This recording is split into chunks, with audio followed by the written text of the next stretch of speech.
One fateful day in 2001, a young Sevoran walked into his local video store looking for a fresh experience. Having plowed through adventure games like Ocarina of Time and RPGs like Final Fantasy IX several times over, I was looking for something similar that would fill my need for virtual escapism. And on a dusty shelf all by its lonesome rested a game whose box art called to me like a siren to a lost sailor. It reminded me of the kind of art you would see on 80s and 90s fantasy books. An armored man with sword in hand, hair billowing in the wind, a scantily clad woman with a sword of her own at her belt, beautiful and dangerous, a mysterious tower in the distance, and a dragon in the clouds. I didn't know what genre it was, I didn't know what systems it had, nor had I read or seen any reviews about the game at all, and I didn't need to. I was sold immediately. That game was Aidyn Chronicles, and it became one of my favorite games of all time. So what is Aidyn Chronicles? Simply put, it's an epic, true RPG in a medieval setting, with a sprawling narrative told through the eyes of a teenage boy who you control named Aileron. You will meet characters along the way who you can recruit into your party, and you have dialogue options in most important conversations. Think Baldur's Gate or Dragon Age Origins, but on a smaller scale. I hit a bit of a gaming dry spell after a 200-hour playthrough of Baldur's Gate 3, and I'm not even joking, but the whole time I was thinking, this is how Aidyn Chronicles felt to me as a child. The sheer scope of the world. The ability to pick and choose certain party members, all with different skills and lovable personalities.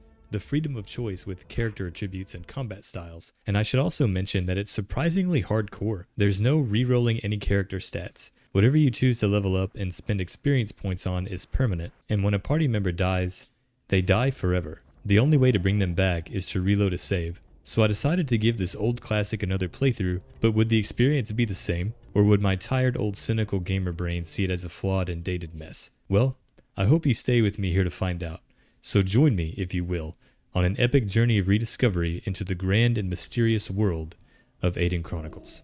The Nintendo 64 isn't known for its RPGs, and for good reason. There just weren't that many of them. Paper Mario is the only one that rose to any, widespread critical acclaim. But there's a lot of people that really enjoy Ogre Battle 64 and Quest 64. But both of those lacked the gritty sword and sorcery feel that I was looking for. Aidyn Chronicles was clearly inspired by pen and paper tabletop games like Dungeons & Dragons, but I had no idea what D&D was at the time, so my fascination with the setting came purely from fantasy series like The Lord of the Rings and The Wheel of Time. Aidyn Chronicles ditches the silent protagonist and instead tells the story of a teenage orphan named Aileron. You can name him whatever you wish though, but to keep it simple, I'll refer to him as Aileron throughout the video. So Aileron was orphaned as a baby after a goblin raid destroyed his little village. After being found alive, he was taken in by the king of Guernia, King Phelan, to be raised as a squire and eventually progress into knighthood. Now I don't know about you, but I've read a lot of fantasy throughout the years, and anytime a king takes in a random baby orphan, it can only mean one thing. But I'll talk about that more later. So luckily for Aileron, whose name makes him sound like an Alethi Light Eyes, he got to grow up being trained by the most battle-hardened knights and wisest wizards in the kingdom of Guernia.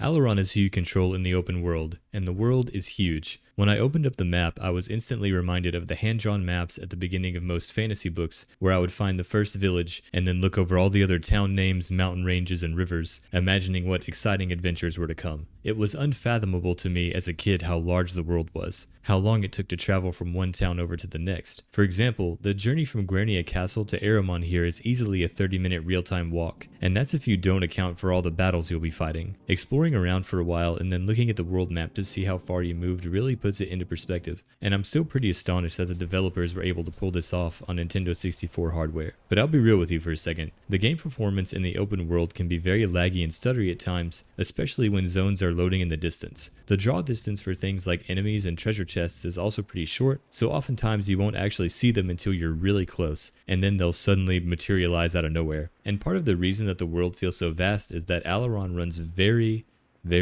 slowly. Moving around can be pretty tedious, especially if you're familiar with the area or you've managed to get yourself lost, which is also pretty easy to do as there are no waypoints or quest markers to guide your path. You have a map and a compass, and that's it. If you want to get anywhere, you have to follow the road, pay attention to signposts, and make notes of any landmarks you see. The game also makes use of a really cool dynamic weather system. There is a day-night cycle, it can rain, snow, get foggy, and all of this greatly affects how effective your characters are in combat. You see, in addition to the normal RPG mechanics of experience points, finding new weapons and gear, leveling up your attributes, each playable character also has an aspect assigned to them, which can be either solar or lunar. This basically means that solar aspected characters perform better during the day, and lunar aspected characters' performance is based on the current phase of the moon. So they would do more damage and hit more often during a full moon, and much less so during a new moon. And you can actually check the moon phases here in the center of the compass, as well as here on the calendar. So when you're out traveling on the road with your party, this means you have to pay attention to what time of day it is. When it starts to get dark, you can set up camp near the road to safely pass some time and heal a little HP. You can have success with all types of characters, but Aileron is a permanent member of the party and he is solar aspected, so he will always be much more effective in the daytime. The aspect system works for your enemies as well, so you have to keep that in mind. Also, camping on the road is safer than camping out in the wild. In the wild, you're much more likely to be ambushed by enemies, unless you have a party member with a high ranger skill, which allows for the camp to be more hidden as well as being able to gather more herbs and spices from the woods. And this is why I love RPGs, especially true RPGs like this one. All these little mechanics that work together to create an immersive experience, and I haven't even explained half of them. There are also lots of fun skills that can further customize your characters and greatly impact gameplay. They take a ton of experience to level up, but they also affect many different stats at once. Warrior improves your fighting skills and defenses. Alchemist improves your potion making and lets you make even stronger potions. Thief increases your damage from behind an opponent, as well as increasing your lockpicking ability. Wizard improves spellcasting and eventually lets you cast some of the most broken spells in the game. Aileron can learn every skill in the game. You have the freedom to build him however you want.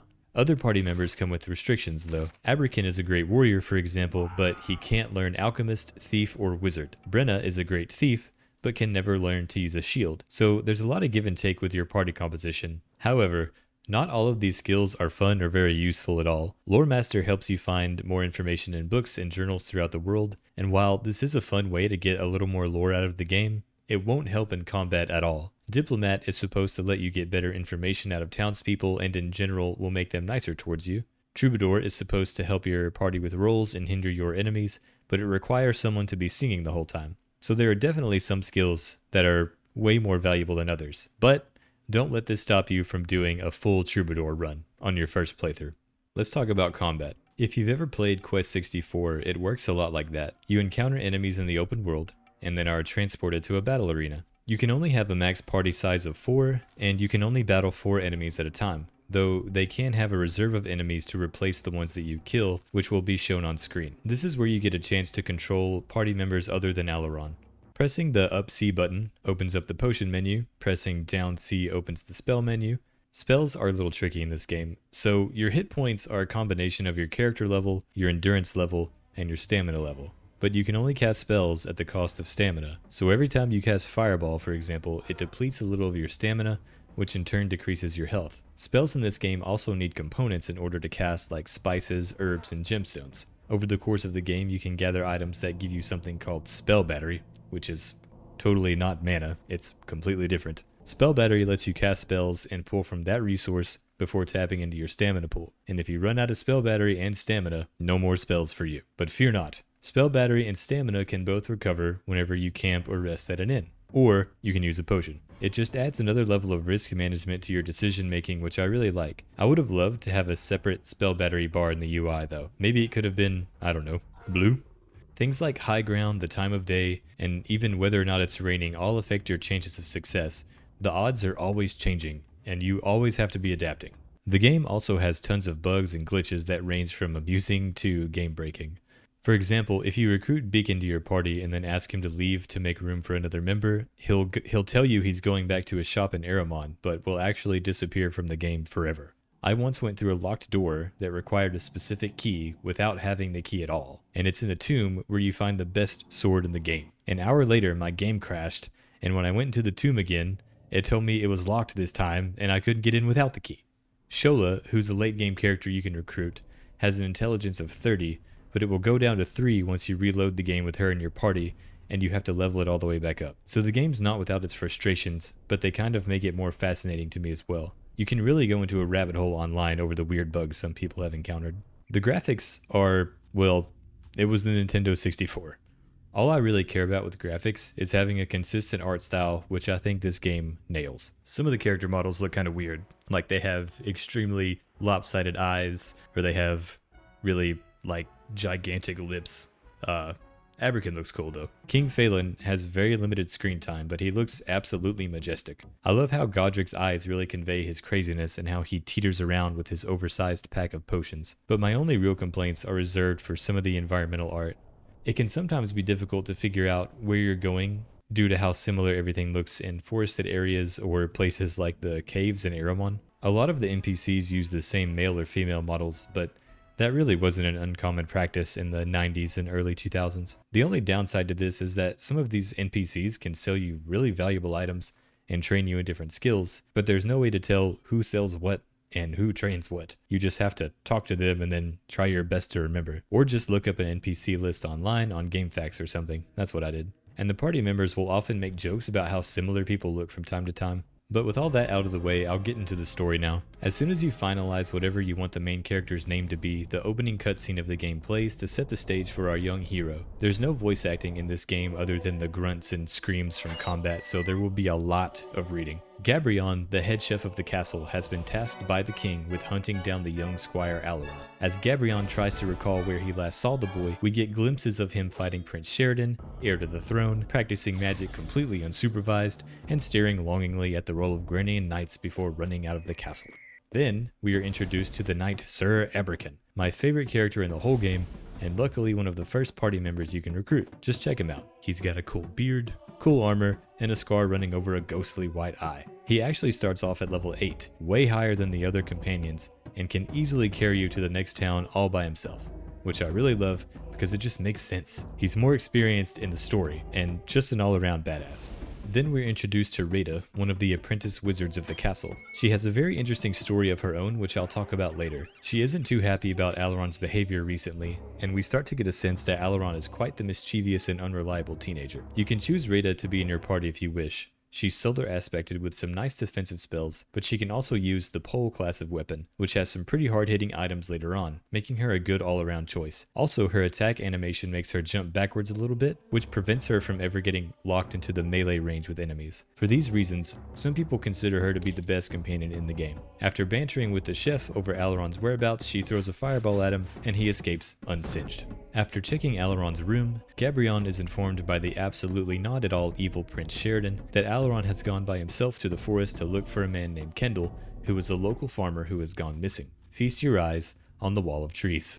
Down the hill, you're introduced to members of the Mirari race, a gnomish-like people who are wise in the ways of magic and sort of talk like Yoda sometimes. These two are friends of Alaron, and here you can see some of the morbid humor that is so common in the game's writing. Not see him alive again. Too bad. Nice he was. And then behold, your first epic battle with a giant bat.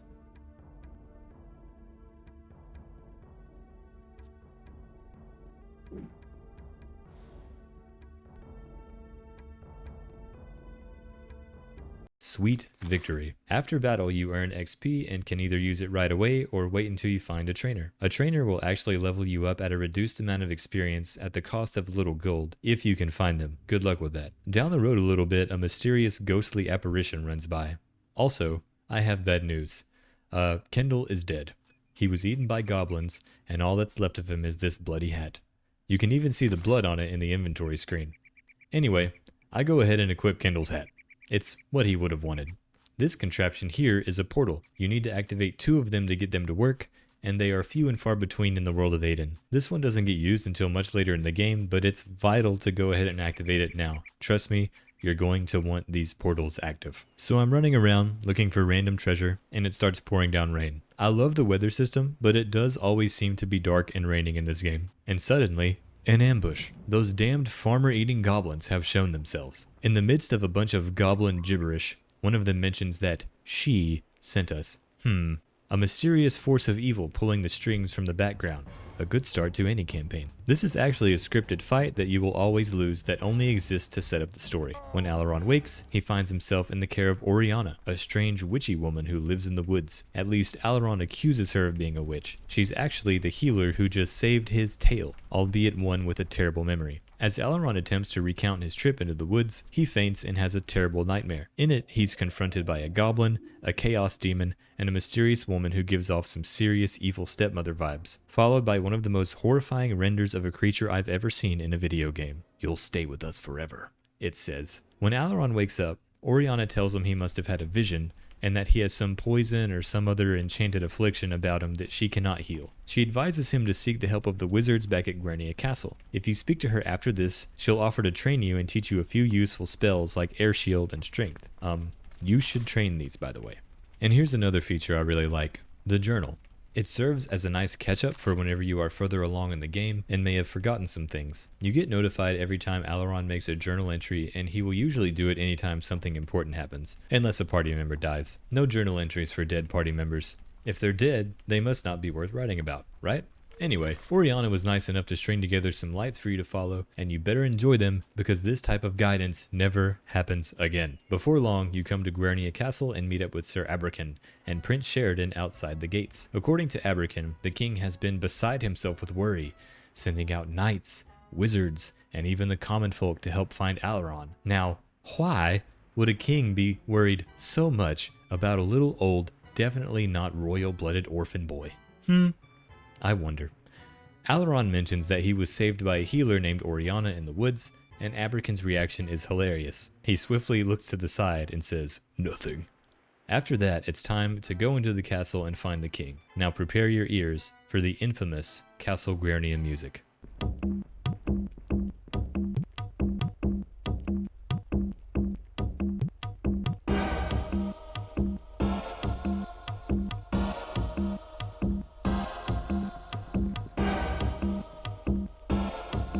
In the courtyard, you can find Aileron's best friend, Brenna. She joins in on the dog pile for going after Kendall all on his own, but Aileron has an audience with the king, so off we go. In the throne room, there's a list of famous battles featuring the knights who fought there, featuring such greats as Boda and Powell, son of Howell. If you look under special mention, it says, "For his heroism at Lonely Mountain, Beacon." I remember wondering who this man was, and what did he do that was so special? This is a wonderful little setup for a party member you can meet later. Then you meet Aileron's father, the king, who instructs you to go to the Mirari land of Aramon to find a healer. He gives you a letter to give to the Mirari king, Toxamen.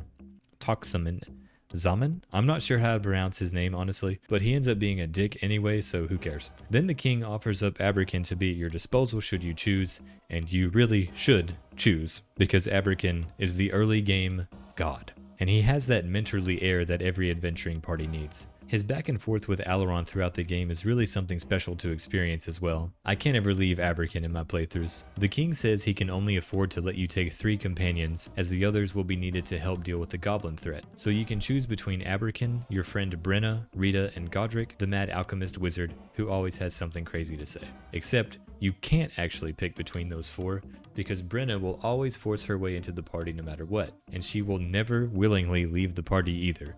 So yeah, the only way she'll leave the party is if she dies, which may or may not be demonstrated later in the video. So really, you're choosing 2 out of Abrakan, Rita, and Godric. The king says if Aileron is successful in this quest, then when he returns to Guernia, he will be made a knight. You can find Rita in one of the nearby rooms, and she is not very enthused at all to see Aileron. She mentions a wizard of the necromancy school named Shamsuk, who has cursed one of her close friends, Neeson, who you will meet later. Remember the name Shamsuk because he's a central figure in the story and will be mentioned more than once. Anyway, Rita is on a personal quest to cure Neeson of his curse, and thus will not leave the party until that is resolved, or she dies. She's a solar aspected wizard of the naming school, which means she can cast some defensive spells and other useful things, but she can also be a capable fighter if you choose to build her that way. But on this run, I decided to go with Godric. Godric is your typical mad scientist type, and he's absolutely hilarious. Sometimes he'll completely forget who you are and even who he is. You can actually build him as a fire flask potion chucker, but the accuracy is pretty low early on, and if any other party members are nearby, the splash effect of the potion will hit them too. So chuck at your own risk. but he's also a wizard of the elemental school, meaning he can cast offensive spells to devastating effect. He starts off with Dragon Flames by default, which hits everything in a certain zone and most importantly, will not hit your party members, unlike Fire Flasks and the Fireball spell. The main reason I chose Godric was to demonstrate an early game gold exploit involving selling potions. It doesn't break the whole game necessarily, but it does smooth things out for you in the early game. But if you want a 100% pure playthrough, I wouldn't do this. You can buy gemstones and spices for really cheap, then use Godric's alchemy skill to make restore potions which sell for over 1,000 gold. You can repeat this process until you have all the gold you want. I would also take this time to make some strength and dexterity potions. They only last for one battle, but they are extremely powerful. Anyway, when you leave the castle, you'll be confronted by Brenna, who forces her way into the group. If you wait until this point to recruit her, she will give you an axe and some armor. And now it's time for the hero's journey to begin.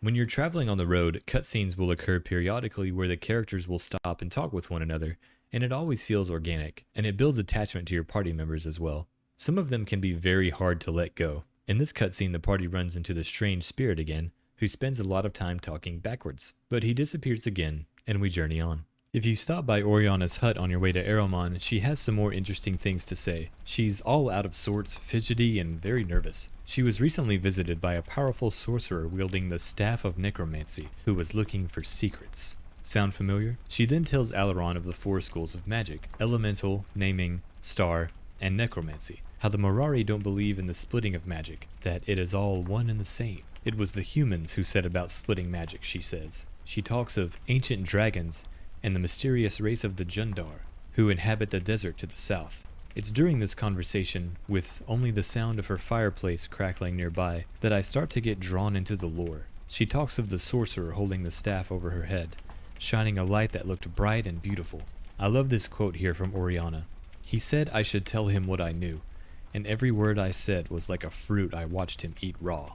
That's powerful stuff right there. I really love the writing in this game. Afterwards, she gives you a scroll of strength and a letter to give to Gotzone and Zareen, some of her Morari friends in Aramon, and it's time to resume the journey. Getting to Aramon can take anywhere from 30 minutes if you strictly follow the road, to multiple hours if you explore around looking for chests, herbs, and enemies to fight. Closer to Aramon, you start to run into more powerful enemies like hobgoblins and direwolves. Hobgoblins actually know little magic and love casting the tap stamina spell, which will siphon away what little stamina your party members have at this level, making it very difficult to cast spells at all. And trust me, you're going to get tired of this animation and this sound. But keep going, and eventually the party arrives at the mountain kingdom of Aramon. Their architecture is pretty cool. Lots of pink and purple translucent crystals and caves. Also, there are a ton of shopkeepers and trainers here, and also there's a lot of caves. Remember the night roll in Guernia Castle that mentioned Beacon, the hero of Lonely Mountain? Well, you can find him running a shop in Aramon. Entering his shop will trigger a cutscene. Abrakan seems to find the man very familiar. Anyway, if you talk to him, he will reappear at the inn later and can be recruited to your party if you say the right things. The conversation is actually pretty funny. Beacon has been gone for so long that he can only remember Abrakan as a little boy. Once he introduces himself as Beacon, Alaron screams, "Battle of Lonely Mountain!" Alaron lets Beacon know that he's not been forgotten in the kingdom of Guernia, and it stirs the old warrior to action. I'm a sucker for grizzled old veterans returning to the field for one last time, and I don't need Godric for his potion-making exploits anymore, so I send him packing for now and get Beacon to join us. Beacon is an axeman, and he swings it hard and true. Also, I know some people pronounce it Beacon, but I don't like pronouncing it that way because of Abrakan, and for some reason they like clash together. So I say Beacon just to make it a little more unique. One of the last buildings in town is where you can find King Toxaman. After exchanging pleasantries, Toxaman tells you that Aramon has been plagued by goblin raids recently, and Alaron proposes that he can rid Aramon of its goblin problem in exchange for a healer. Toxaman agrees and says he will do his best to help you find a man named Master Kredah. If you read the stone tablets on the wall, you can find details of a great battle that took place near here between King Ramsey and Griptical, the goblin leader. Ramsey was the father of the current king of Guernia, Phelan, the guy who sent you on this quest. This is actually an interesting bit of lore because Beacon was a part of this battle. Then it's time to set off into the snowy mountains. This place can be pretty disorienting because all of the tents look the same and there's goblins, bears, ogres, hobgoblins, and wolves all over the place. So a nice stack of healing potions is a must. But eventually you'll come across a tent with a bunch of torches around it, and this is the tent of the goblin leader Kitterak, the first true boss fight of the game. I remember this being really tough on me as a kid, so I hopped everyone up on strength and dex potions before starting the fight. After a bunch of smack talk, Kitterak says he will now avenge his father. You see, his father was actually Critical, the goblin leader that King Phelan, a prince at the time, killed several years ago. So this fight is personal. You can find Kitterak pretty easily. He's the one with the coolest looking weapon. You can see the effects of the strength potion here. Beacon and Abrakan absolutely wreck these guys, and the dex potions make sure my party gets all their turns first. Super overpowered, I know. Kitterak goes down in 3 hits from the tag team of Abrakan and Beacon. The rest of the fight is just cleanup of normal hobgoblins. After winning, you get some random goodies and the War Fang, one of the best weapons in the game. It does good damage, has a high base hit chance, gives 15 spell battery, and +2 to anyone's warrior skill. It also counts as a magical weapon because of its poison effect, see right here under magic, which means it can hit ghostly enemies like wraiths and spirit wolves, and that ends up being very important later in the game. So it's great for any fighter or fighter/wizard hybrid you end up creating. If you read the letters on the nearby desk, you get some cool information on who was ordering the goblins. Know that your evil schemes have pleased me. Each day I see chaos growing stronger in this plane. Soon all will understand their fate and resign themselves to what the future must bring. Do not let the screams of your victims trouble you. They are misguided. That's evil. Now, there is one human we must be ready for. We have talked about this and you know my plans. More than ever I need this human brought to me. The risks are small. The rewards are great. The more control you have in the forests, the better the plan will go. The stronghold is a good beginning. This is the time to increase your numbers and expand your territories. Wreak havoc where you will, but bring the human to me. He is out of the ordinary. Serve me well, Kitterak, or suffer my wrath. Our day is at hand. All will answer to me soon. To this I sign Rabasat, Mistress of Chaos. Now that's a final boss-worthy title if I've ever heard one. But right now I have to worry about getting this party back to Aramon alive. I will admit, I was feeling pretty badass coming out of the fight with Kitterak, and in my arrogant nonchalance I inadvertently caused Brenda to get killed. I really wanted to reload my save, but I decided to continue on without her to showcase the whole permadeath thing. I know I've been mostly singing this game's praises this whole video, but I do have a few knocks on it, and this is one of them. When Brenna dies, nothing happens. Nothing changes about the game, except there's an empty spot in my party. There's no cutscene, no grieving, not even so much as a journal entry that says, "Hey, Brenna died today, rip." Nothing. Luckily, anything that a character had equipped when they died just goes into your inventory. Back in Aramon, the party meets up with King Toxaman and tells him the good news. But instead of helping you with a healer, he offers you a room at the local inn to rest your weary head. When pressed, he calmly asks for the guards to escort you to the inn. He tells you that he doesn't even know where Master Krataw is, but I honestly think he was just afraid of Alaron, or the evil that follows him, and has simply decided he wants to be rid of the boy. After Alaron hints that he'll be staying in Aramon for a while, Toxaman encourages him to go to the wizard school in Talawak to seek out a woman named Ardra, who is apparently one of the most powerful wizards in the world of Aidyn. Remember Gotzone and Zareen? They've been mentioned a few times before this, but one of the merchants that Alaron knows nearby tells him to seek them out. When I meet them, they tell me to consult the wisest of all Mirari, their sister, Uraza. A feast is being held later that night, and they invite the party to attend, which Beacon is really excited about. Uraza knows that you're looking for Master Krataw. She senses a magical air around Alaron, even though he claims not to be a magician. She says that the dragon Aluld taught them the ways of magic, and for many years he has been their protector, though his own magic could not save him from the end that awaits us all, even those of his marvelous race, suggesting that the dragons have long since died off. Very cryptic. Uraza agrees that you should seek out the wizard Ardra in hopes that she will know a way to cure you, but unlike King Toxaman, she doesn't leave you with nothing. She takes a branch and enchants it with various spells of protection. She seems to know that you will soon be traveling by boat across the sea and tells you to lash the branch to the helm of the ship. She tells you first to go to the wizard school, then travel to Krataw's Isle. With the branch at the helm, the harsh winds will spread apart and let you through. Confused, Alaron replies, "My helm? This will be important later." And then it's time to make the journey south to Talawak. On the way there, you run into the spirit again, and he has some more cryptic things to say. "Come closer. I will not end like him before. Blind. Mad. We must be one." Whoever could he be referring to? And then the party is drawn into a battle, but it isn't much of a fight. It's a scripted event where your party takes damage every round until the shadow dissipates. Afterward, another cutscene triggers right before you enter Talawak. They start talking about how the goblins mention the name Rabasat, and Beacon seems to have heard of her. That name. The stories they tell. She was the cause of it all, wasn't she? Rabasat is not prophecy. She is the danger. She is the threat to the plane. It's she who pushes the imbalances of nature, bringing up the worst in everything. Zombies, goblins, monsters.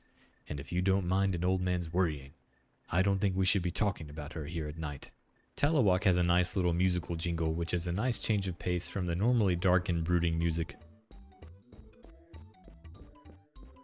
The wizard school is just to the right of the entrance, and you can actually find Godric here as well, which is great because it just so happens that a spot recently opened up for him. R.I.P. Brenna. But first, you have to get through the door warden. He stands tall and tells every party member to speak true before they can enter. Abrakan says he has no need for magic, and that his true name is secret. He is granted passage. Beacon says he don't know any fancy spells, so his name is secret too. He also gets to go inside. There are a few answers you can give as Alaron, including a humorous one with a nonsensical name, but none of them work. Finally, Alaron admits that he doesn't know his true name, even though he can cast spells, which strikes the doorman as very odd. But he takes the boy's words as true and lets him inside. Before going in, I go ahead and recruit Godric back to the party. The potion chucker is back. Ardra is inside, but you can't go in without permission from the nearby guard. But simply tell him you have the magic stick from Uraza and you'll be granted entrance. You find Ardra chanting some strange words. Alaron's interactions with her are pretty funny because he has no idea what to call her, so he settles with your worshipfulness. She also has a staff that I'm pretty jealous of. There isn't another weapon in the game that looks like this. She tells Alaron she will heal him, but first he must show her some of his wizardry. Behold, magic.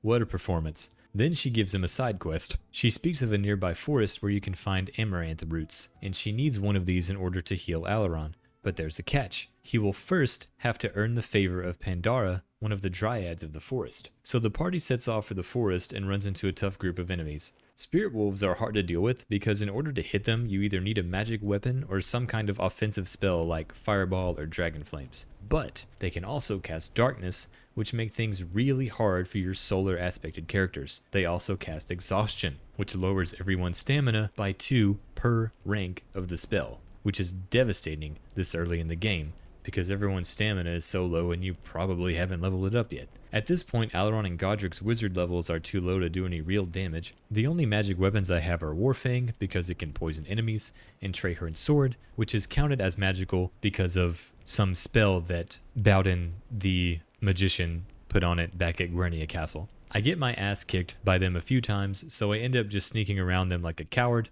so I can continue the game. The forest dryads are interesting creatures. You have to be careful talking to them because if you piss them off, they will fight you and you will lose. I had to reload a save because of this. One of them wanted Alaron to sing for them and he rudely declined, which led to battle. They cast a mirror on each other which protects them from spells, and they also have powerful lightning magic which hits all of your party members at once. Pandora is the dryad with the colorful wings in the middle of a ring of rocks. If you talk to her enough, you can learn some neat things about the history of the world, how humans came from beyond the sea. This was a time when the Jundar ruled over all the lands, how their king, Zaratas, was a harsh ruler who used the dragons to make himself all-powerful. How the humans came to learn magic through a trick of the golden dragon. It's all just vague and mystical enough to evoke a sense of wonder. After that, she gives you rough directions of where to find Amaranth and then asks you to return to her afterward. Once you find it and come back, she'll ask you to say something pretty for her in thanks. Depending on how high your troubadour skill is, this may take a long time, but once it works, she'll take you to another area and reveal to you that you're a wildling, which is a special type of magic user that can use all 4 schools of magic. This breaks the continuity of the game a little bit, because he probably already knows some elemental and naming spells, which are 2 different schools. Pandora says this is prophesized, and this will make him the rarest of magical beings, a mage. Then she flutters through you a few times, as dryads are known to do, and gives you an amulet that will let you communicate with her once in a time of great need. But I've never actually gotten this thing to work, probably one of the many bugs this game has. But now it's time to go back to Ardra for some healing. She asks for the amaranth and after a brief conversation she begins the spell. But of course, something starts to go wrong. Aileron panics and goes into another vision just like the one he had in Oriana's hut. Another grotesque chaos demon appears, which I just called the Chaos Crab. And then Ardra gets all mad, acting like this is all Aileron's fault. Soon after, a sickly old man tied to a rocking chair appears, and we have officially entered the realm of horror. Then the doorkeeper appears to take the blame for letting Aileron inside. But if he's here, who's at the door? Well, it doesn't matter because now Oriana has arrived. She warns of the growing poison inside of him, and pleads with Ardra to set aside her anger and heal Aileron. And with a wave of her staff, she zaps the poison out of him. Or did she? Ardra says the healing failed anyway. She questions Aileron about his time in the Dryad Forest. When he reveals that Pandora called him a wildling, Ardra says that wildling is a Dryad word for someone without a true name. Aileron does not take this very well. There's a ritual that's involved with naming, but Ardra is adamant that he was never named. Shamsuk was right, she says. The prophecy has come true. That's right. Remember Shamsuk? The wizard who cursed Rita's friend? Yeah, that's the same guy. Ardra goes on to say that Aileron is in mortal danger, that a true name is supposed to unite body and spirit.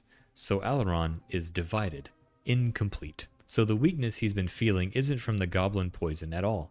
It's from the separation of his spirit and body. Ardra says there's only one person who could perform such a ritual to give Aileron a name.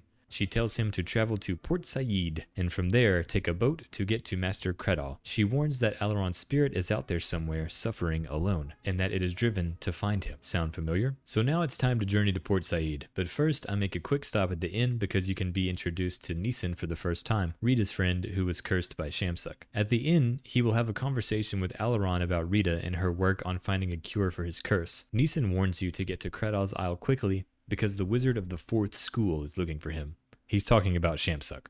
And if I haven't mentioned it yet, Shamsuk is the wizard who was harassing Oriana for information at the beginning of the game, the one with the Staff of Necromancy. With his warning given, he sets off for the town of Pome. As the game progresses, you will run into more and more chaos demons, and they can be quite deadly early on, but if you have enough healing potions, you should be able to handle them with any party setup. Once you get close to Port Said, you will come across a comical scene of a knight guarding a bridge and a beautiful lady who's attempting to cross. She attempts to win him over with flattery by complimenting his strong voice. He then accuses her of being a criminal, saying she robbed some merchants who were passing by. She responds with mock incredulity. My goodness, what an imagination! And then she proceeds to weave a web of words and false logic that proves to be too much for the big knight. The knight is Arturo, and the completely innocent woman he's harassing is Keelan. Both of them can be recruited to join your party, and before Arturo knows it, Keelan has made her way over the bridge. As your party approaches, Arturo tells you that the bridge is closed. This is a classic Black Knight scenario. Arturo isn't even sure why he's guarding the bridge. He just thinks it's the kind of thing a knight should be doing. And he keeps trying to challenge Aileron to a duel to defend his honor. I've heard if your diplomacy score is low enough, you can actually fight Arturo and kill him, but I don't think I could ever do that. Aileron puts Arturo through a round of questioning to challenge what he thinks it means to be a knight. Aileron will eventually tell Arturo it sounds like he needs an adventure to prove himself and invites him to the party. I had no intention of keeping Arturo, but I wanted to invite him for a little bit just to show how he moves around the battlefield and some of his animations. He is an absolute tank with really high stamina and endurance. One day I'll probably do a playthrough with him and Keelan in the same party just to see what happens. I think they'd be really funny around each other. Although sometimes I wish the game had taken the Final Fantasy X approach and just let you swap them out at will, but I guess that would make it a completely different game. Port Said has a nice little tune that wouldn't feel too out of place in RuneScape.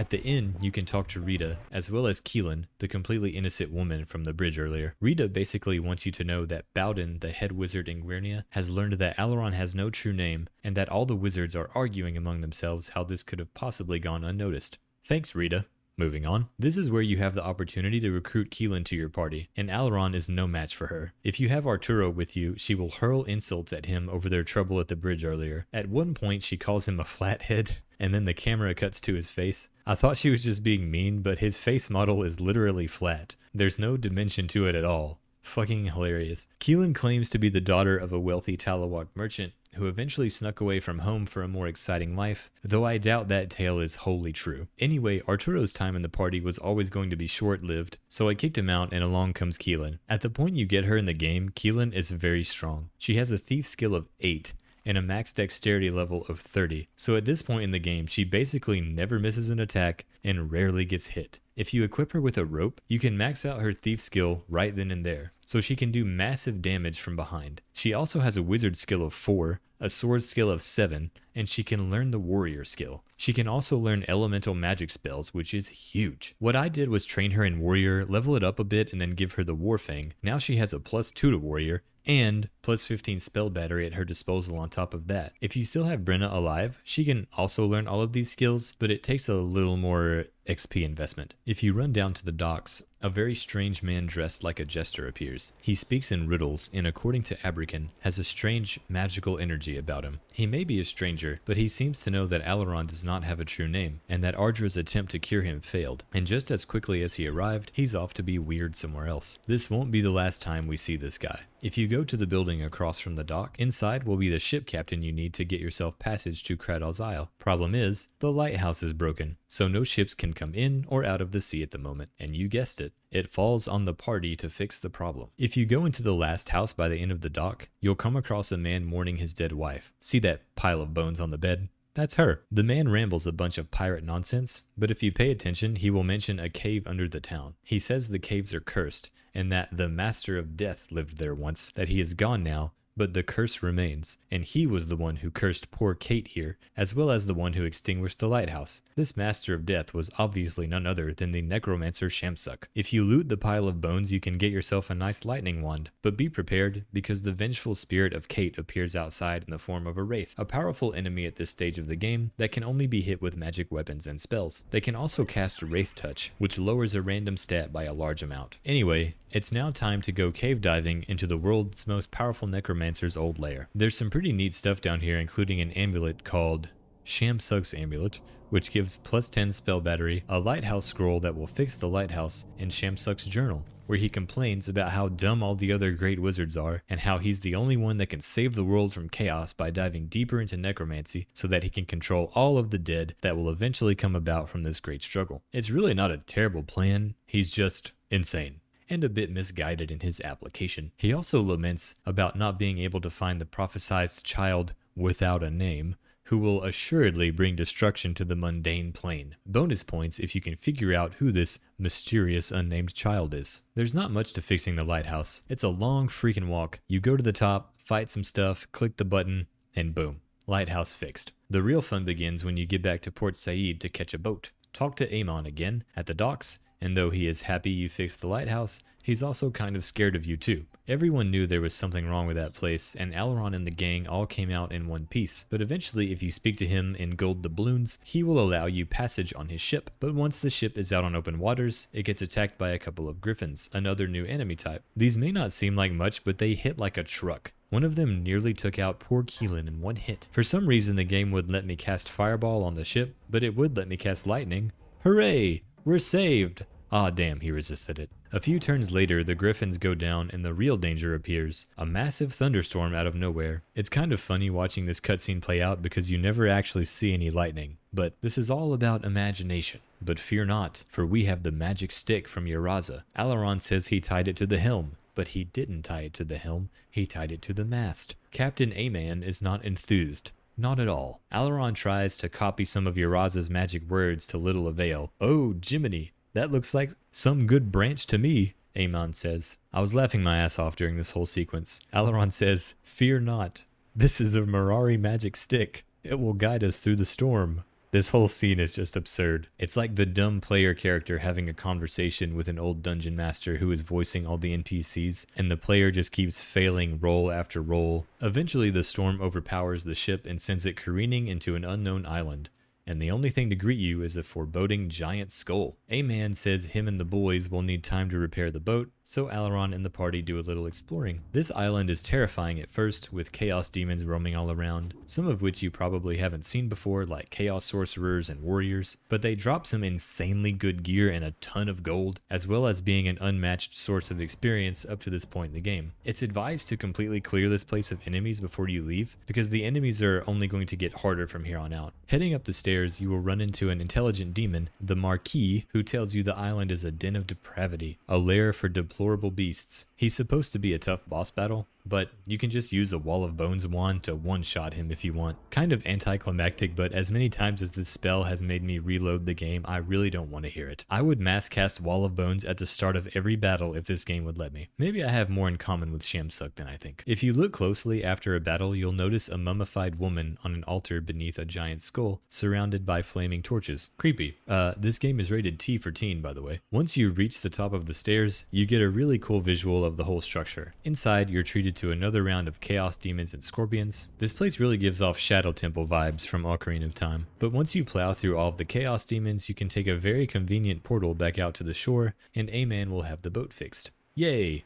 Time to leave this accursed place for happier shores. Once Uraz's magic stick is properly attached to the helm, the ocean storm parts with no trouble at all, and the party arrives at Kradal's Isle unscathed. But hold on, if you thought this island was going to be a happier place just because there are no giant skulls, think again. This is indeed the Isle of the Master Namer, but unfortunately Alaron and crew have arrived too late. Kradal has been mortally wounded by minions of chaos, and as he lay dying, he tells Alaron he must take his body back to his boyhood home of Talawak to be buried, and to speak once more to Ardra at the wizard school, and also to seek out Zaratas, the lord of the Jundar, who resides in the desert kingdom of Ugarit, far to the south. He says minions of chaos are seeking him out, worst of all, Pachangarat, who seeks for him in order to feed on his madness. Really heavy stuff. Back on the boat, I'm treated to a cutscene with the boys, Abrakan and Beacon. Beacon uses this moment of adversity to once again bring up the Battle of Lonely Mountain. He sort of reminds me of Walter from The Big Lebowski, always bringing up Vietnam when it has nothing to do with the current situation. But in this case, it's a very touching moment and important for Beacon's character.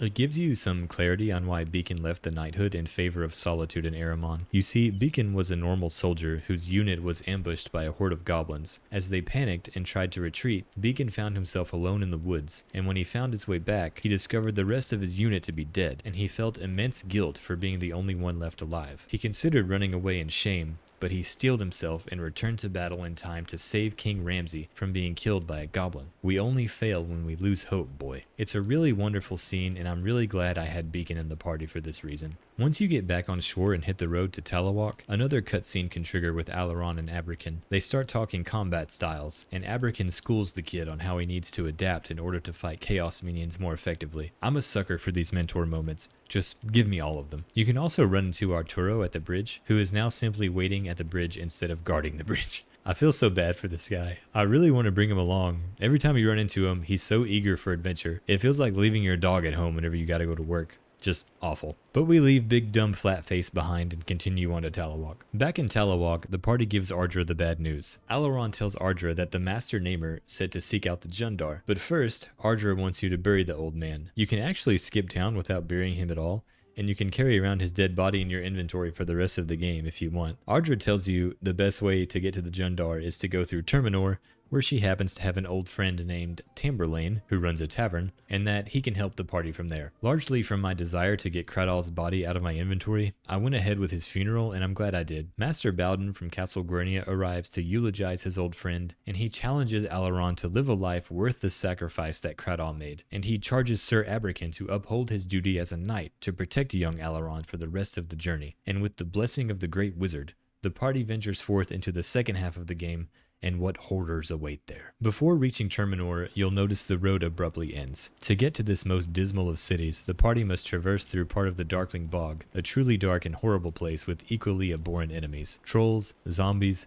giant skeletons, and lizard men wandered the fens, waiting to cut your journey short. I actually got lost in here pretty badly and ended up going the completely wrong direction. I ended up much too far to the south, but it's really hard to keep directions straight in this land. But eventually I arrive at the gates, and Abrakan has nothing nice to say about this place. He says he would rather give his armor to the trolls than go to Terminor. He also cautions Alaron against the use of magic, even suggesting that magic is less honorable than swordsmanship, and can only lead to treachery. So he probably hates that I've been casting Fireball non-stop for the last 10 hours of gameplay. One of the reasons Abrakan is reluctant to go to Terminor is because relations between that nation and Guernia are the worst they've ever been. This is partly because King Phelan's deceased wife is from Terminor, And after she died, the royals of Terminor were very suspicious over the cause of her death, so this town is not welcoming whatsoever. There truly is a darkness over this place. Even the guards are assholes. And they just come right out and say it. Courtesy and Terminor are unacquainted. He even says the party will be denied rooms at the inn. The music here is quite ominous as well, but if you go by the well, you can speak to the only horse in the game. So the place is not without its fun attractions. If you talk with the man by the well, he'll tell you the city of Pome has been burned to the ground, and that everyone there was killed along with it. And guess who's responsible? That's right, your favorite necromancer Shamsuk. If you remember the conversation with Neeson earlier, he mentioned that he was on his way to Pome after speaking with you at the inn back in Talawak. Well, now he's here in Terminor and you can meet him at the inn. Luckily, he was able to make it out of Pome alive, but his father and mother were not so lucky. Cursed to die, alone and angry, Neeson is feeling dangerous. He's come to Terminor looking for adventurers to help him kill Shamsuk once and for all. Abrakan does his best to calm the youngsters down, but to no avail. Deep in the Darkling Bog that we mucked through earlier, you can find Shamsuk's tower. Neeson's plan is simple. Destroy the tower, kill Shamsuk. But the tower isn't finished, and Neeson says when Shamsuk has completed it, the tower will magnify his powers 1,000-fold. Abrakan thinks the plan is pure folly, that it has nothing to do with Alaron's journey. Eventually, he storms off in frustration. The truth is that the dialogue options you choose don't matter. Eventually, you have to go with Neeson to destroy the tower in order to progress the game. Unfortunately, you have to kick someone out to let Neeson join the party, so I had to let go of Beacon. And because of a fun little bug, Beacon then disappears from the game forever instead of going back to his shop in Aramon like he says he's going to do. Which is really sad because the last thing he says to you is, "It's a dumb fight. You'll get yourself killed for some empty kind of revenge." Also, Neeson says you need him to get into the tower, but that is technically not true gameplay wise. You only need him to join the party briefly to progress the story, so if you're feeling rather heartless, you can kill Neeson off and then go re-invite someone else you'd rather have along instead. But in this playthrough, I decided to let him stay and finish out his own story. Neeson is an elemental wizard who comes with a maxed out intelligence and maxed out wizard skill. He also has a really powerful fireball spell and some good defensive spells as well. Before I left, I remembered that Ardra told me to talk to her old friend Tamberlane outside the inn, but he just recalled some night they spent on the beach back in the day near Port Said and then made me pay double to spend the night at the inn. If you ask him if he knows anything about a myth or a prophecy, he'll tell you about the wild man of the bog. Apparently he went mad after a man named Mago killed his wife. Mago was a wizard in town who eventually went mad and killed a bunch of people, but no one really likes to talk about it. Timberlane says Mago still lives in the city, kept in a room by his wife where he can do no more harm. We will meet him a little bit later and you should recognize him. In the second level of the city, you can find a woman standing outside of a house that looks identical to all the other NPC women in the game. Alaron says she looks like one of the women from the portraits back home, and Abrakan hilariously replies, "All those portraits look alike." I love the self-awareness here. She ends up being related to the late queen and is actually quite rude, but she may just be in distress because apparently a plague is spreading throughout the city, something I saw no evidence of. Mago's house is the last one on the highest level of the city. If you go down to the basement, you can find Mago and his wife. Recognize him yet? He's the old man from Alaron's visions, and when Alaron gets near, he starts freaking out. But his wife fills you in on the rest of his story, that he was once a powerful wizard and used his powers to help the people of the town. Until one day the people decided he must be the source of their troubles. An angry mob descended upon their home, torches in hand. Then the sky grew dark, lightning flashed from the sky and from Mago as well, and multiple people were killed. He was never the same after that incident. Alaron suggests that Mago must have not had a true name. The wife, getting angry now, asks how he could possibly know that. And I chose the dialogue option, "I have no true name." And then they both start freaking out. She tells Alaron to lock himself up for his sake and for everyone else's. After that, it's probably time to leave. Also, I thought it was pretty funny how Mago's chair faces you at all times if you run around him. See? With that out of the way, it's time to head back to the Darkling Bog, but there's one more stop to make before going to Shamsuk's tower, the Tomb of Elishiva. Here, you'll not only find a bunch of wraiths and zombies, but also some very cryptic and bone-chilling stone tablets on the walls. The grammar is made to read very coldly, almost without inflection. "Tonight I spoke to graves and ran my fingers through barrow soil. Glorious power-fetid corpses and ancient skeletons dance at my will. I cloak myself in blackness, I arm myself with hate. My minions are the rotting remnants of my brother's kind." Let terror strike like frozen lightning through their hearts. Now feel they the sharp ache of loss, feel the pain that I have become. With each child I snatch, with each of their kind I add to my undead army. Their fear flowers. Maybe there is another of my kind. Someone among them challenged me today with ferocious magics. Surprise. I forge now a receptacle for my essence. In this gem I place the beating core of myself. For what use have I for a heart?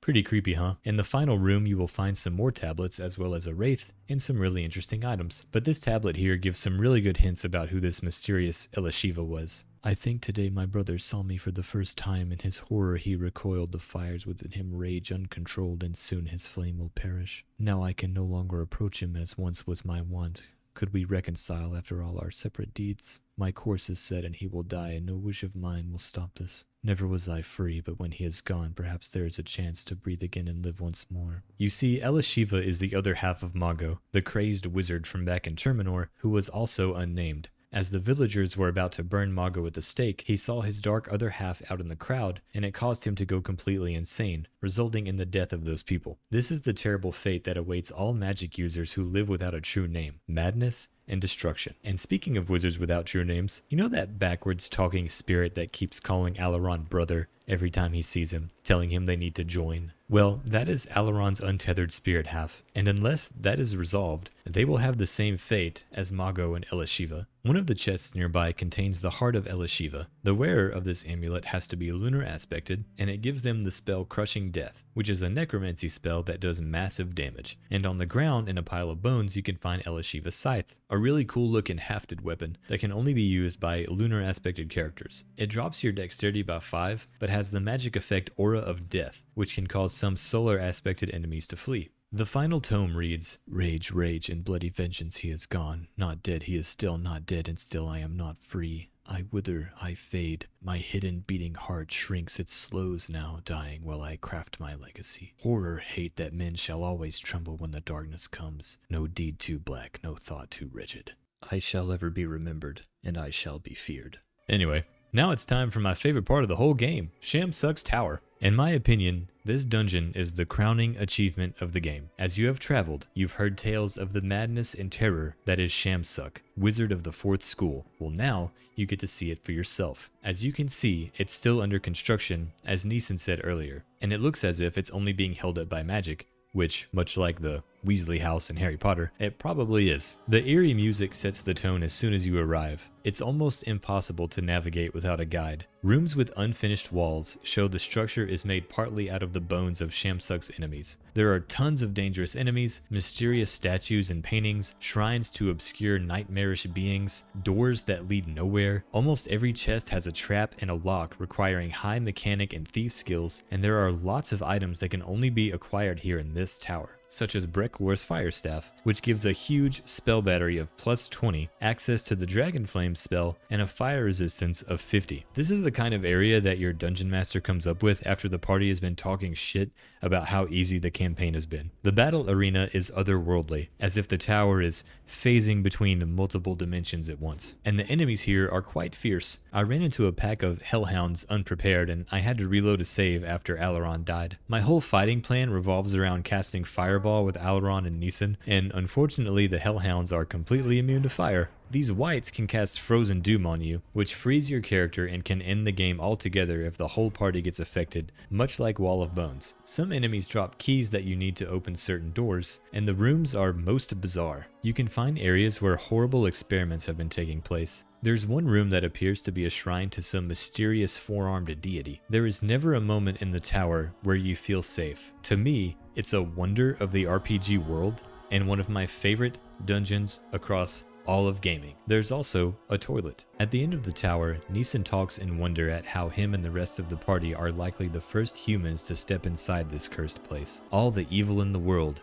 and here we are, trying to fight that, Neeson says. He says his curse is stronger here, and that soon he will die. Suddenly, the pair are interrupted by an elemental, a Fire Lord to be exact, at the top of some nearby stairs. Alaron is terrified, but Neeson knows of one spell that can defeat them. Trouble is, he can't remember it at the moment, but that does not deter him. So Neeson, blind and with no memory of the spell, begins to climb the stairs and taunt the Fire Lord. He thanks Alaron for all he has done to help him, and decides it's time he returns the favor. Unfortunately, I'm not sure if my camera bugged out or if this is how the scene is supposed to look, or maybe they have Neeson facing the wrong way because he's blind, but in my gameplay he was facing the wrong direction. Neeson and the Fire Lord make some really awkward attacks at each other, and then he blessedly remembers the spell, and as the Fire Lord dies, Neeson dies with him. At the top of the stairs there are 2 portals, but only one of them works, but you're promptly met by the Jester that's been following you around, and he finally introduces himself as Ferris,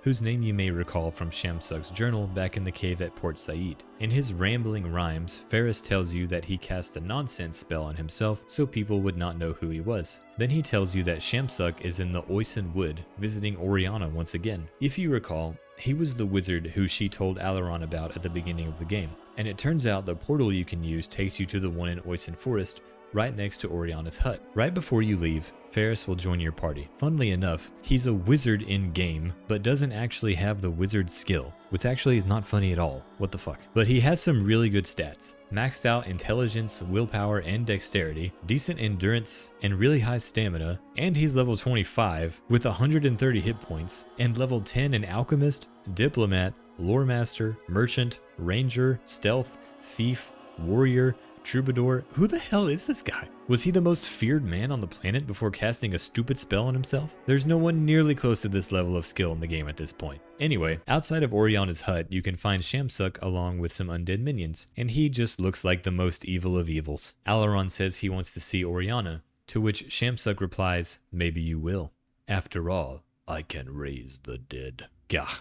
What a monster. But it gets worse. Alaron informs Shamsuk that his tower has been destroyed, along with all the monsters inside of it. Shamsuk deems him a destructive fool, that the tower and his minions were vital to the fight against Rabasset and her Chaos minions. He claims to have been lied to by Kradaw, Ardra, and Bowden, saying they all claimed Alaron, or the unnamed child, did not exist. He claims that there is no one left living who will give Alaron a name, and that every day his mere existence contributes to the rise of chaos in the world. He wants to join with Alaron to fight against Rabasset together. Real Sith Lord moment here. But Alaron only wants to speak with Oriana, and Shamsuk drops the bomb, revealing to Alaron that Oriana was actually his mother, and not some random healer in the woods at all. This sends Alaron over the edge. "This is the end of you," he says, and away to battle we go. This fight can be pretty tough if you aren't prepared. My trusty fireball hit everyone on the first try, which rarely happens. Then a wraith cast darkness, which basically means fun time for the Sunny Boys is over. Then Shamsuk casts haste on his party, which is pretty annoying. I had Ferris do some front flips and then try some singing, which I forgot lasts for a few rounds without being able to cancel it. But I managed to get Shamsuk surrounded with melee attackers and just beat him down. He tried to hit Alaron once with his staff, but he missed. I know if the fight goes on long enough, he'll start casting Wall of Bones on everyone, which will end your game if it gets everybody. Pretty annoying, but he never got a chance to because I managed to kill him first. And so the tale of Shamsuk comes to an end. But the surprises aren't over yet. That damned Jester Ferris has taken the Staff of Necromancy, and he tells Alaron that killing Shamsuk is not such a simple matter as it may seem. He knew Shamsuk wasn't a fool, and that his concerns with Rabasset and the prophecy were well founded. He says that the high powers of the world are handling this whole situation horribly, and that the great dragons of the past would never have let Rabasset get this far. With Shamsuk out of the way, Ferris warns Alaron that Rabasset will now be coming for him with everything she's got, and with that, Ferris leaves the party, taking the Staff of Necromancy with him. I remembered back in the day, there were some urban legends of how to keep Ferris in the party, but that the side effects could be dangerous, like corrupting your save file. Completely type dangerous. Apparently you needed to have Godric and Beacon in your party all the way through Shamsuk's tower, and then after Ferris joins you in the Oisin Wood, you have to walk in a certain direction so as not to trigger the cutscene where he leaves. There's actually a video from this gentleman Lil Shammy that shows this process in full. I was actually amazed because I've never seen it work with my own eyes. He did it with a party of Beacon, Keelan, Ferris, and of course Alaron. The problem with having other characters like Rada and Abrakan is that they trigger a cutscene that prevents you from taking this other path, and he took a roundabout course to the backside of the hut so as not to trigger the Shamsuk cutscene too soon. Lil Shammy has lots of cool and quite informative videos on Aidyn Chronicles as well, so I will link his channel in the description. His channel is also proof that there are other people that love this game too, and I'm not just some singular raving lunatic that won't shut up about a 23-year-old game that no one played. Now that I was close to Guernia again, I went back for the Mace of Glory now that Keelan's lockpicking skill was high enough to open the chest. Super cool weapon. Good damage, solar aspected, has lightning magic, which means it can hit wraiths and spirit wolves and things like that, and allows you to cast the light spell. This is massive and will let you set the battle arena aspect to solar at will. Then I went back to the Aramon Mountains to grab the Helm of Tempests from this cave above Kidarak's tent. This item only appears after you complete Shamsuk's tower. There's also a cutscene here with Beacon where he recognizes King Ramses' banner. I actually recorded this when looking for the helm earlier in the game, but it wasn't here yet, so I had to come back later. The Helm of Tempests gives +1 to damage and protection, +2 to warrior, which is huge, gives the wearer the lightning spell and air resistance of 50. Pretty sweet item. Then I went back to town to look for Beacon in vain because I knew he had probably already disappeared from the game, which is too bad because I wanted to take him back to Guernia. But this does give the opportunity to show off some of the last party members you can recruit, so on we go. Back at the Terminor Inn, you can once again find Arturo, who has given up on bridge guarding for good. He wants to join the group so badly and go on a quest with us, but I sadly already have plans for another party member. In one of the back rooms, you can find a new recruitable party member, Donovan, the self-proclaimed Lord of the Concentric Hills and Unclimbable Peaks. Donovan is a bit full of himself. He makes it seem like he is the latest great hero of his family name, but I think he's just bored. He says he teaches the children of Terminor aristocrats how to fight, but now he's looking for a quest. And honestly, I don't blame him at all. He has a pretty good all-around stats, as well as high warrior and wizard skills. Very versatile character and worth a party slot if you wish, and I actually think he's pretty funny. Also in the inn, you can find Baird, the warrior poet. When Alaron and company meet him, he's in the middle of writing an epic poem, but he also has grown quite bored and would like to go questing. He also says he can lead you through the desert all the way to Ugarit, which is nice. He also has good all-around stats, as well as high warrior, troubadour, and lore master skills. Also, the game will tell you that a new journal entry has been written, but when I checked, there isn't one for any new character. Could be another fun bug, who knows. Rita is also here. You can break the news to her about Neeson and also invite her to the party. However, she's still at level 3. That's right, 3.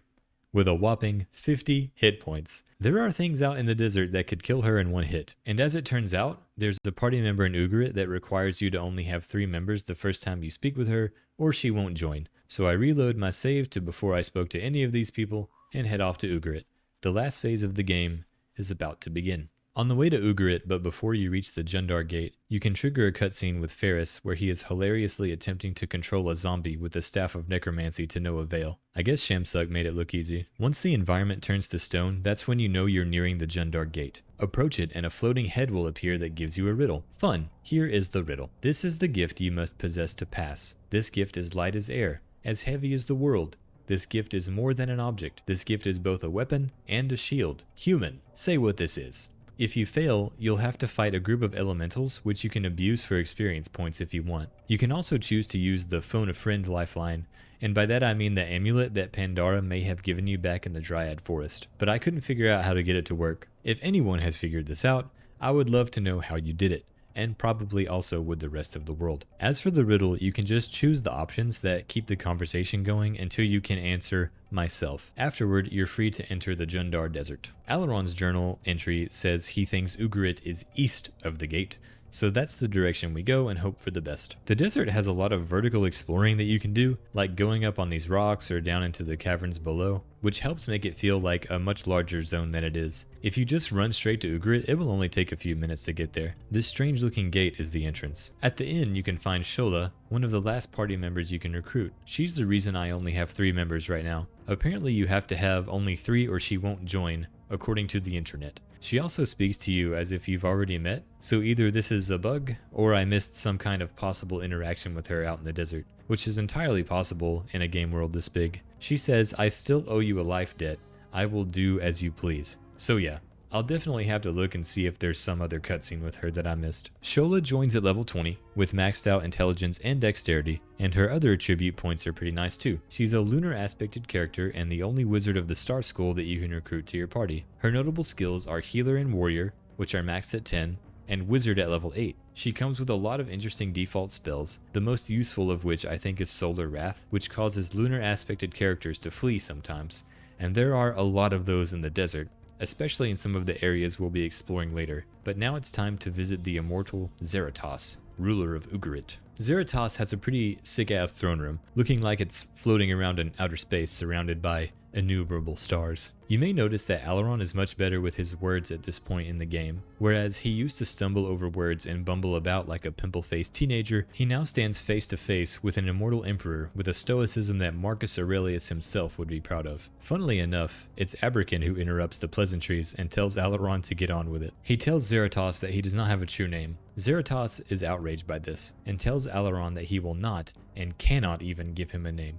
He tells Aileron that now only, and I apologize for this, I'm going to pronounce it Ruga, the dragon, has the power to name. Eventually he agrees to tell Aileron where the dragon is, but that he will need with him the horn of Kynan, for when it is played, only then may the dragon grant requests. He tells you to find a place called the Barrow Downs, and to avoid a place called Maxon on the way there, which is very false and shady information, and I'll explain why a little later. He cautions you that the horn is rumored to be guarded by an undead king. He tells you to bring the horn back to him once you've found it. Before you leave, he also tells you to seek out an old hermit in the desert who your new party member Shola is apparently a caretaker of, and then the party is off. Instead of taking Zeratos' advice, I went straight for Maxon. What is Maxon, you ask? Well, it's the ruins of an ancient human kingdom that were at war with the Jundar, and it houses a tomb for an old human king named Lodin. I remembered that the best sword in the game was there from back in the day, but I did have to look up where the tomb was because I couldn't remember. But I actually completely missed something. I forgot to find the old man in the desert, so I had to look up this information secondhand because it's very important. His name is Fiersel, and as it turns out, he knows a great deal about many things. He'll tell you that the undead lich at the Barrow Downs guarding the Horn of Kynan is an ancient Jundar named Lugash. He gives you all the information you need to open the way to his tomb, which ends up being a repetitive and annoying task, but I'll show you some of the process later. He accuses Zeratos of treachery, saying it was foolish of him to suggest that you avoid Maxon, because you need the sword of Lodin from that tomb in order to defeat the Jundar lich Lugash. See, it's almost as if Zeratos wanted you to fail. And finally, if you talk to him enough, he'll talk to you about not having a true name. He guesses that a spirit has been following you around, and he tells you that he knew a man from Terminor with the exact same fate. That's right, he's talking about Mago, the wizard who went mad after seeing his spirit half and blew up a bunch of people, and Fiersel was one of the casualties. Isn't it fun how all of this ties together? Anyway, after the big lore dump, it's time to go into the tomb. What's really funny is that you're supposed to need a key to get into this door, but the game just let me in. All I had to do was disarm a trap. I didn't have to lockpick or anything. It just let me walk right in. Anyway, however you manage to get inside, a cutscene will trigger and you'll find yourself before a ghost. But this is no ordinary specter. This is the spirit of Lodin, an ancient king who opposed the Jundar at the kingdom of Maxon. Lodin calls you captain twice and cries out, "Lugash is upon us!" Initially, Aileron tries to talk some sense into the ghost, but he eventually settles into Old English talk and pretends to be an old soldier. After requesting his blade and armor in preparation to repel the Jundar invaders, the old king says he's too tired for battle, and Aileron talks him into giving his sword to him instead. This is the Sword of Lodin, and it's the most powerful sword in the game and pretty much a requirement to defeat Lugash, who we will be fighting soon. Lodin's sword requires a character to be solar aspected, has an incredibly high base hit chance of 75, but gives +5 to strength and +3 to warrior, grants the spell White Fire, and gives you 50 resistance to necromancy spells. Then it's time to head to the Barrow Downs and confront Lugash. But first, there's a little puzzle that must be solved before Lugash becomes available to fight. If you go into the barrow, there will be 7 dragon heads on one of the walls. In another room, there are 7 different coffins,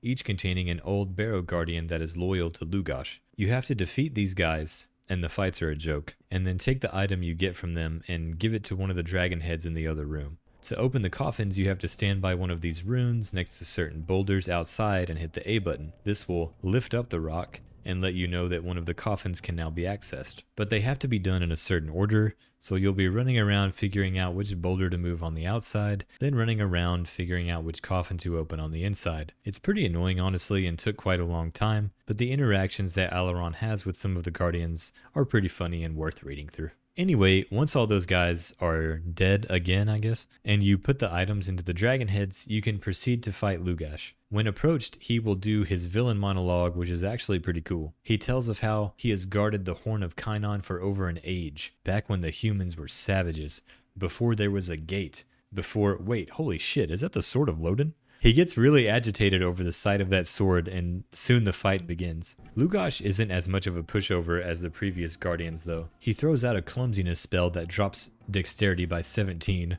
and then starts Wall of Bonesing the whole party. He actually got the other 3 members trapped before I managed to kill him. Then the way is open to the Horn, and here is the Horn of Kainon in all its glory. Kind of looks a lot like a saxophone, honestly. But once you have it, it's time to go all the way back to Ugrit and speak to Zarathos once again. He praises your return and seems to have all but forgotten that you don't have a true name. Then him and Alaron get into a deep discussion of the history of the Jundar, how they used to be much more powerful but also more cruel. He speaks of making an ancient pact with Rabasat to allow the Jundar to rule over all of Aidyn, and of a great battle that took place where, through some twist of fate, a human sounded the Horn of Kainon. This was significant because normally the Jundar would blow that horn to signal to their Red Dragon guardian Ruga that victory had been achieved, but on this day he was tricked, and so while the Jundar were getting routed by the humans, no dragon came to help them, and afterward, as the once vibrant Jundar lands turned to desert, the dragon was never seen again. Zarathos also drops the bomb that he thinks the man who blew the horn was actually Alaron in a past life. He asks, "Why did you undo me?" To which Alaron replies, "It was an accident."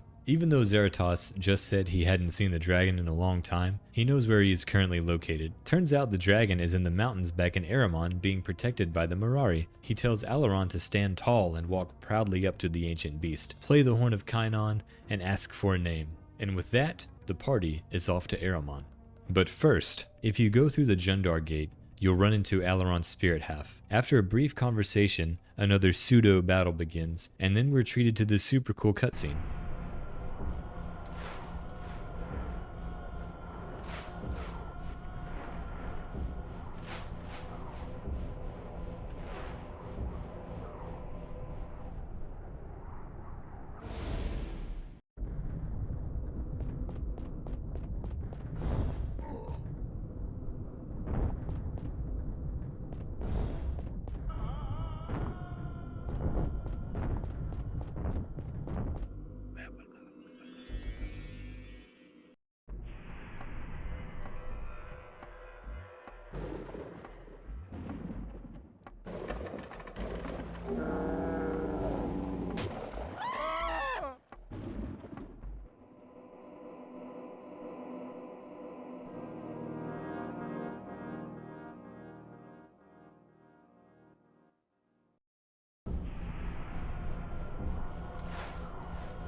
We see Alaron's naming ceremony get interrupted. Blood spills. The shadow starts to resemble Alaron more closely, and then they finally merge together, avoiding the fate of Mago and Elishiva. Abrakan seems very perplexed over what just happened. I can't imagine this scene improved his views on magic and witchcraft. Before heading back to Aramon, I made one more stop at the Terminor Inn to showcase the final party member you can recruit, Dougal. He calls himself a troubadour, but if you look at his stats, he's maxed out in nearly every skill in the game. Does this seem too good to be true? Well, that's because it is, and I will demonstrate why a little bit later. So I kick out Shola and let Dougal join us for the final leg of the journey. The fastest way back to Aramon is actually to use the portal where Shamsuk's tower used to be and port back to Oisin Forest. Then I went back to Grenia Castle and took that portal to the Aramon Caves. If you go down enough tunnels, you'll eventually find one with a huge door and Yaraza standing next to it. She's the one who gave us the magic stick for the ship, remember? And through this brief conversation with her, you start to realize the rising sense of dread that the nations are feeling over Alaron's fate. She tells him that although the Mirari are peaceful, if he challenges them, the very earth will rise beneath him in resistance. But he says he's there to help. And here's another example of Alaron's newfound maturity. Already I can feel my mind parting from itself, as the weariness from our travels begins to take its toll. Those heavy sentences were nowhere to be found earlier in the game. Our boy is all grown up. And after enough mystical talk, she'll open the door for you and deeper into the mountain we go. When the party comes upon a second door, Dougal will take the Horn of Kynon and insist upon using it himself, claiming that Alaron has not the skills to proceed any further. He says that Ruga will only destroy both Alaron and the Horn. After refusing to give it up, Dougal admits he's going to sell it to Rabasat for riches greater than gold, revealing his true colors. In the words of Wash from the beloved TV show Firefly, "Curse your sudden but inevitable betrayal." Then you go into battle with Dougal and some Chaos minions, but at this point your party is basically made of demigods, and he doesn't pose much of a threat. Once inside, you'll make your way through some fire elementals and a few Mirari until you reach a wooden platform. You have to press A to activate it, and it will take you, finally, to the ancient red dragon's chamber. As it turns out, the dragon is very sick. You can hear his cries of pain as you talk to him, and honestly they sound kind of funny. It's the same sound some of the normal enemies make whenever they die. Alaron and the dragon have a brief conversation. He tells the dragon that he is the first child of human magic, and that he carries its future with him. He tells Alaron then to play the horn, and he remembers him from the ancient battle that Zeratos spoke of. And Alaron claims his destiny, saying, "Yes, I'm the one who played at Darkling Hills, but my name has been taken from me." Things are getting really Arthurian here. He truly is the once and future king. Then Alaron plays the horn, and we get another cool cutscene.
At long last, Alaron gets his true name, and the Horn of Kynon shoots off into the distance like a Dragon Ball, perhaps to be found and played once again by another incarnation of his in an age yet to come. After this comes the most challenging part of the entire game, trying to jump over this extremely inconveniently placed mushroom. You see, you have to hit the space at the exact right angle to be able to go by. I've spent an embarrassingly long amount of time trying to get by it legitimately, to no avail. So I had to go online to find a solution. Do you want to guess what I had to do? Go ahead, pause the video, and think about it for a little bit. Well, did you guess that I had to put in a cheat code to turn myself into the size of a flea, which also gave me the ability to jump over the mushroom and lead me to freedom? I'm sure at least 3 of you did. I was a little worried I was going to be stuck like that for the rest of the game, but all you have to do is put the same flea code back in again and it will return you to human size. Soon you'll run into Gotzone and Uraza, who tell you the forces of chaos are descending upon Guernia Castle for a brutal assault. Right before taking the portal back to Guernia Castle, Abrakan and Alaron have one last heart-to-heart. Alaron, in a rare moment of sincerity, thanks Abrakan for all the training and guidance he has given over the years. And in turn, Abrakan gives him one final lesson over what it means to be a knight and a true protector of the realm. Young Alaron, rule wisely, always be ready to show compassion, and know that however powerful you may become, you are in service to those you rule. And I also take the opportunity to thank Sir Abrakan for carrying my weak-ass early game party all the way from Guernia to Terminor. After going upstairs, you will run into Gabrion the chef. He will quickly fill you in on the horrors that have unfolded here recently, and that the king is on top of the battlements in the thick of the fight, and that the last time he saw him, he looked injured.